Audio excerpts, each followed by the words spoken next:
নমস্কার বন্ধুরা, আজকে আমি দেখাবো তোমাদেরকে সাদা ফুলের ডাল থেকে কি করে চারা তৈরি করতে হয় খুব সহজ পদ্ধতিতে। সে গুটি কলম করেও হয়, এর আগে গুটি কলম করেছিলাম। আর আজকে দেখাবো বালিতে, লাল বালিতে কি করে করতে হয়।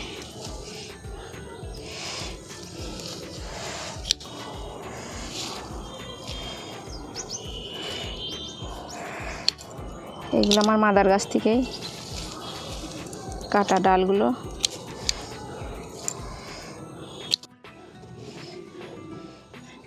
টগর গাছের বলো কিংবা এই সাদা ফুলের গাছের, এটা বলে ছোটো টগর, আর একটা আছে বড় টগর বলে ওইটা। এটা আমরা সাদা ফুলই বলেই জানি। কাগজ ফুলের ডাল হয় এরকম ধরনের, আবার সাদা ফুল হয়, টগর ফুল হয় বালিতে, লাল বালিতে।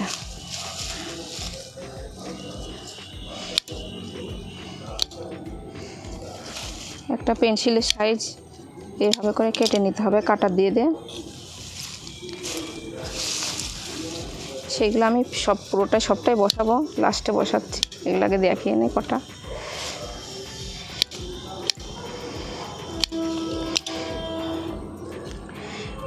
মানে এটা কোনখান থেকে কাটতে হবে সেটাও একটা জানার বিষয়, যে এখান থেকে যে পাতাগুলো ঝরে যায়, একটা পাতা ঝরে গেলে একটা দাগ থাকে, এই পাতার এইখান থেকে একটু এইভাবে করে কেটে নিতে হবে যেন এটা না থ্যাতলায়।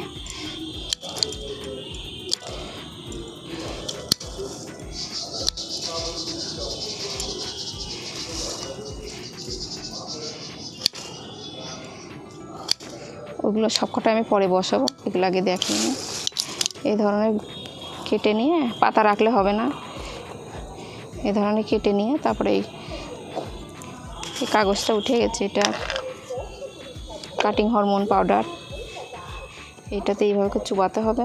সবকটা লাগিয়ে নিয়ে এই লাল বালিতে আমি আমার জল এরকম ভিজিয়ে নিয়েছি, জল দিয়ে পুরো বালিটাকে ভিজিয়ে নিতে হবে।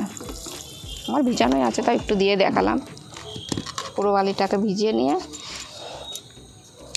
এইভাবে করে নিয়ে বসাতে হবে, একটুখানি গর্ত করে নিয়ে এইভাবে বসাতে হবে।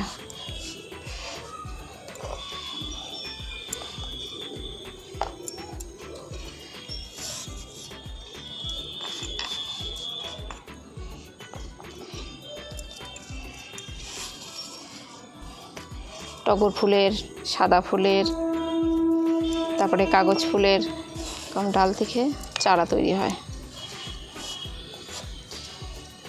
এইভাবে করে আমি এই টবটা পুরোটাই ভর্তি করব। আমার এখানে অনেক ডাল আছে, সেই ডালগুলো কেটে কেটে বসাবো। এই যে এখানে বসিয়েছিলাম কাগজ ফুলের, সেটা হবে, দেখো কত সুন্দর চারা হয়ে, প্রত্যেকটাতে চারা হয়ে গেছে। এগুলো সব বালিতে, যে লাল বালিতে বসানো, এগুলো পুরো লাল বালিতে বসানো। শুধু ছায়াযুক্ত জায়গায় রেখে দিতে হবে, আর বালিটা যখন একটু শুকিয়ে যাবে তখন জল দিতে হবে, তাছাড়া আর কিছু না। তো এই করেই চারা তৈরি হয়ে যাবে, খুব একটা যত্নও লাগে না। এই বর্ষার সময় লাগালে খুব ভালো হয়। এর আগে আমি গুটি কলম করেছিলাম, সেটাই তোমাদেরকে দেখায় কেমন শিকড় হয়েছে। এই যেটা 15 দিন আগে করেছিলাম, গুটি কলম করেছিলাম, সেগুলোই কাটছি। এই যে কত শিকড় হয়ে গেছে, এই যে সুন্দর সুন্দর শিকড়। এটা প্লাস্টিকটা খুলে একটা টবে হোক প্যাকেটে হোক বসিয়ে দিলেই সুন্দর একটা চারা তৈরি হয়ে যাবে। গুটি কলমের ভিডিও দিয়েছিলাম, তো সেগুলো শিকড় চলে এসছে, এবার কাটছি। এই যে এটা টগর গাছ, ডাল থেকেও হয় বালিতে, তবে বালিতে বসালে কি দুটো একটা শুকিয়েও যায়, আর গুটি কলমে একটা ডালও শুকাবে না, প্রত্যেকটাতে শিকড় চলে আসবে। এই যে প্রত্যেকটাতে শিকড় চলে এসছে। এটাতে আমার আরও অনেক আছে, পরে কাটছি। এই যে এটা একটা সাদা ফুলে, এদিকে নিয়ে আসো, দেখি এই যে একটা, এই যে কত সুন্দর শিকড়। আমি খুলেও দেখাচ্ছি দুটো একটা। এর আগে ভিডিও দিয়েছিলাম আমি কি করে মাটি তৈরি করতে হয়, কি করে কলম বাঁধতে হয়, সেটাও দেখিয়েছিলাম।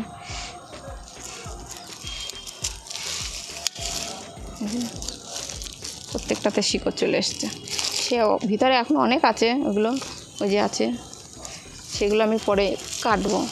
সে ঠান্ডার সময়তে এই গাছ তো খুব একটাই হয় না, সব ডাল কেটে ঝাঁকড়া করে ডালগুলো ফেলে দিতে হয়। আর এই সময় চারা করে নিলে পরে সব ডালগুলো চারা তৈরি হয়ে যাবে, গাছটাও তখন 8 বছর জন্য একটা শেপে চলে আসবে। এই যে এগুলো আমি কলম বেঁধেছিলাম সাদা ফুলের, তো একটা খুলে দেখাই। এগুলো আমি টবে বসাবো আবার।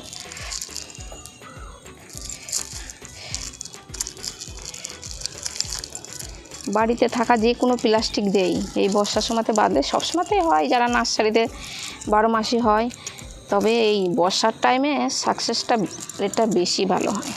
বেশ 15 থেকে 16 দিনের মধ্যেই সুন্দর একটা চারা তৈরি হয়ে যাবে, শিকড় চলে আসবে। কত সুন্দর শিকড়, এই যে কচি কচি শিকড় চলে এসছে। এটা আমি মাটি তৈরি করে এভাবে বসিয়ে দিলে পরে গাছটা পুরো রেডি, আর মরার কোনো ভয় নাই। যাদের কাছে হয়তো নাই, এই ধরনের রুটিন পাউডারটা নাই, তারা কি করবা, যে কোনো সবার বাড়িতেই তো অ্যালোভেরা গাছ 2-1টা থাকেই ছাদ বাগানে, তো অ্যালোভেরা নিয়ে এই জেলটা দিয়ে বসালেও খুব সুন্দর হয়। এই ধরনের একটা কাঠি নিয়ে প্রথমে এতে গুজে করে নিতে হবে, অ্যালোভেরাটা মাখিয়ে নিতে হবে, দিয়ে তখন একটা কিছু দিয়ে এই বালিটাকে গর্ত করে নিয়ে এইভাবে করে বসিয়ে দিতে হবে, তাতেও হবে। অ্যালোভেরাও খুব ভালো।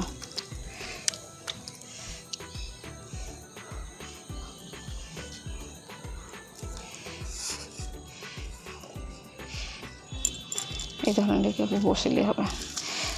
এটা সাদা ফুলের, আবার এই যে এটা টগর ফুলের, এই যে এটা টগর ফুলের।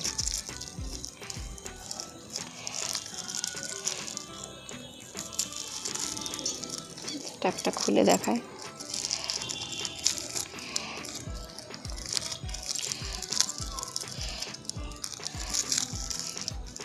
এই গুটি কলমটা যে কোনো গাছেরই হয়, জবা গাছ, তারপরে পেয়ারা গাছ, আম গাছ, লিচু গাছ, যে কোনো গাছেরই গুটি কলম হয়। এই যে আমার জবা গাছেরও করা আছে, অনেক কাগজ ফুলের গাছে করা আছে। এই যে কত সুন্দর শিকড় চলে এসছে। ছোট ছোট গাছে যখন ফুল ফুটবে দেখতে খুব সুন্দর লাগবে। তোমরা এইভাবে করো, নার্সারির থেকে তাহলে আর গাছ কিনতে হবে না। হয়তো কারোর বাড়ি থেকে একটু ডাল এনেও এভাবে করতে পারো, নিজের বাড়িতে যদি গাছ আছে এরকম গুটি কলম করেও করতে পারো। ভিডিওটা এখানেই শেষ করছি। নমস্কার।